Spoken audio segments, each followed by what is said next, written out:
So there's three other sites of injury or sites of pain at the knee which you'll commonly get, and those three are patellar tendonitis, bursitis, and fat pad irritation. Starting with patellar tendonitis, the patella is the kneecap. Pain is often felt right at the tip of the kneecap. This is something that people often will point to. They know where it is located. This is a common injury in sports which involve jumping and landing. Moving on to bursitis, specifically bursitis in this area. That's the inner part of the knee, which this structure here is a ligament. We also have tendons coming in and joining there, so it's a busy area, hence this structure, the bursa, which can become irritated and inflamed. That is normally a training injury. It comes about through repetition.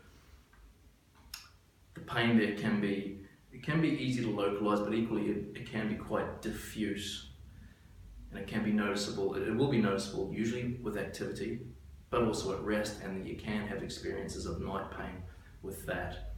The third condition is fat pad irritation. These fat pads are basically structures to absorb irritation through friction and compression. They are located here and here below the kneecap and to either side, so you would notice pain at either of those sites. Not often both, usually at one site.